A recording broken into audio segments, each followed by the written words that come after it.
محرم وہی ہے صرف جن سے کبھی کسی حال میں شادی نہیں ہوتی، بھائی سے کسی حال میں شادی نہیں ہوتی، باپ سے، دادا سے، چچا سے کسی حال میں شادی، ماموں سے کسی حال میں شادی نہیں۔ ہاں چچا کے بیٹے سے ہو سکتی ہے، وہ نامحرم ہے، ماموں اور خالہ کے بیٹے سے ہو سکتی ہے، وہ نامحرم ہے۔ تو فرمایا کن کے سامنے ظاہر کر سکتی ہے؟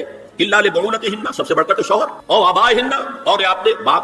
اچھا باپوں میں نوٹ کی، باپ حقیقی ہو، اخیافی ہو، اللتی ہو یا رضاعی ہو، یہ چاروں قسم کے باپ ہیں۔ جس عورت نے دودھ پلایا تھا اس کا شوہر بھی باپ بنا۔ اور آبائے بعولتہن، اپنے شوہروں کے باپ، یا ابنائہن، ان کے اپنے بیٹے، بیٹوں میں بھی آئیں گے چاروں، اللتی، اخیافی، عینی اور رضاعی۔ او ابنائے بعولتہن، اور اپنے شوہروں کے بیٹے، ہو سکتا ہے شوہروں کی اور بیویاں بھی ہو تو ان کے بیٹے بھی، جو ستیلے بیٹے ہیں وہ بھی محرم ہیں، ان سے کسی شکل میں کبھی شادی نہیں۔ اور اخوانہن، یا ان کے بھائی، او ابنائہن، یا اپنے بیٹے، اور ابنائے بعولتہن، یا اپنے شوہروں کے بیٹے، اور اخوانہن، یا اپنے بھائی، اور بنی اخوانہن، یا اپنے بھائیوں کے بیٹے، اور بنی اخواتہن، اپنا بھتیجا، شوہر کا بھتیجا نہیں، اپنا بھتیجا محرم ہے، اپنا بھانجا محرم ہے، شوہر کا بھانجا محرم نہیں ہے۔ اور نسائہن، یا ان کی عورتیں، اپنی عورتیں، جان پہچان کی عورت، ہر عورت بھی محرم نہیں ہے، نوٹ کر لیجئے، نسائہن۔